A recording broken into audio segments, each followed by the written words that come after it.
All right, how do we grow citrus and lychee trees and mango trees? And this is something I've been getting into also. So basically, we're going to talk first of all, lychees and mangoes and citrus are on a scale where I put the mangoes in the middle because they're semi drought tolerant, because the mangoes are native to India actually, and so mangoes are used to monsoon kinds of environments where you do have a dry season, so they have much thicker leaves. The lychees, on the other hand, are extremely sensitive. They're native to southern China where you have jungle conditions, and the mangoes are very exotic. And this is where you grow them. You can get such beautiful varieties. They have a very rich flavor. Mangoes definitely are some of the monsoon kinds of environment plants because they have that hybrid element to them. Now, the Indian mangoes need maybe a drier environment, whereas some of the South Asian mangoes that have been adapted to those climates can handle some more rainwater, and accumulation of moisture in the soil, which will not rot the roots like it would with the Indian mangoes. And the lychees, on the other hand, cannot handle drought. They will fry up.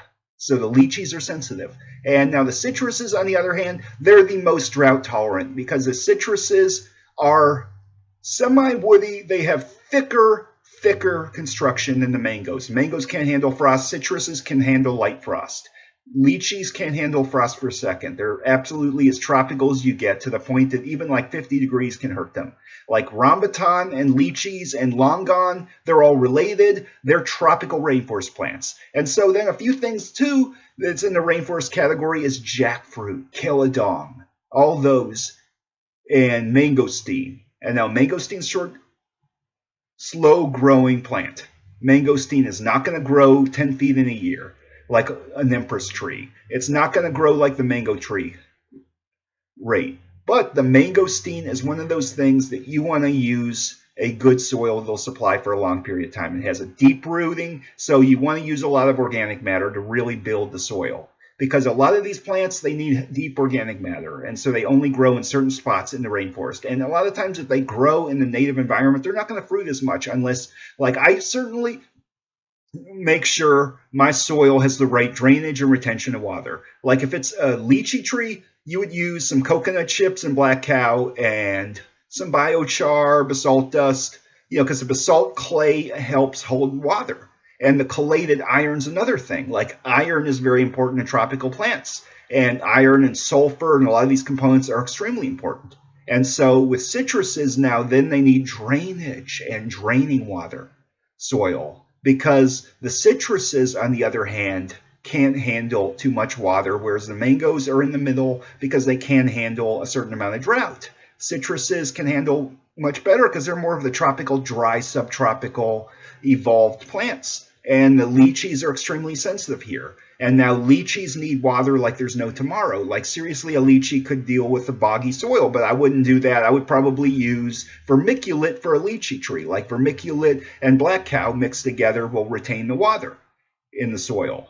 And on the other hand, if you have a mango tree, I would mix some vermiculite with some crushed lava rock. I don't use perlite, so I use the lava rock. And the vermiculite and then the lava rock added. And I'll add some of this to the lychee tree because it has air spaces and stuff. But I don't believe it increases the paramagnetic activity of the soil because, for one thing, because the red lava rock is weathered down. But it may to a certain extent, so I'll always add it in some of my soil mixes. But, for the lychees, I tend to use it as a mulch. And I tend to use vermiculite and black cow mixed together, almost like maybe 10% vermiculite, the rest black cow, and then some coconut chips for the lychee trees.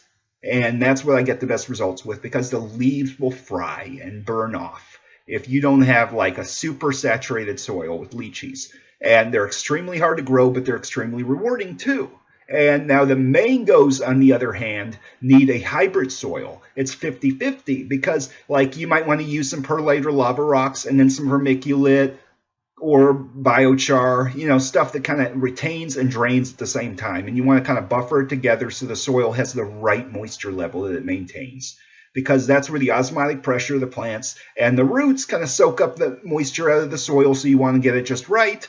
And then that way you can have a plant that's going to grow just efficiently, and you're not going to lose something that you bought. And now the citrus is lava sand and black cow would be perfect. The perlite's used with peat moss and coconut chips and some composted forest products and a lot of the potting mixes, and then they add pre-nutes.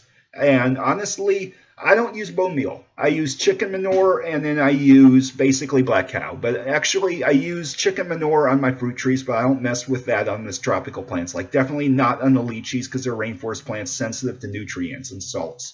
So I take those kinds of trees and I throw them in some black cow mixed with some light compost and some topsoil to kind of mix it down, because you don't want too many nutrients in there burning the plants. They're very sensitive. This is where the rainforest plants are like coral reefs. Reefs don't like a lot of nutrients. They get overgrown by algae, or they can get toxicity with too many nutrients. Just like a lot of rainforest plants are used to a barren soil. So this is where, the mangoes, on the other hand, are where you had accumulation of organic matter, because Indian soil is monsoon oriented. It's not rainforest. It's a monsoon forest where you have a rainy season and a dry season, so you have more accumulation of organic matter. And then the citruses need even more, but this is where they're more tropical dry oriented because they're more woody, the leaves are thicker, so citruses are evergreen. Mangoes are too, and lychees have the consistency of a deciduous tree, but they are supposed to be evergreen. They're not supposed to lose their leaves,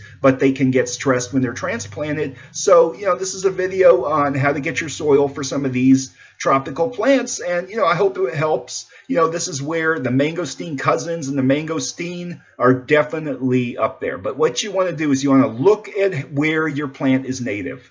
What's the soil like in the native environment? And then you get an idea how to make your soil. Like with mangoes, I'd like to get some clay and mix it with black cow, because you make a clay loam and then your mangoes will just take off because of the high cation exchange and the chelated iron and a lot of these components that make it like a tropical soil. And the tropical rainforest soils are extremely important. Like with the lychees, I honestly would say some red clay with black cow would be good, because it helps retain a lot of water, but it's like a rainforest soil in the native environment. Because the rainforests have a lot of erosion, a lot of the organic matter, with the exception of terra praeter elements of the Amazon, the organic matter has been washed away in a lot of cases. The bedrock's been weathered into a red clay. And then it's extremely acidic because of the metal ions in the soil and the fast decomposition and everything. So the rainforests have very little nutrients. And then when you get a rainforest plant and you try to fertilize it, you can get nutrient burn really fast, because these are not plants that eat up nutrients like a weed plant.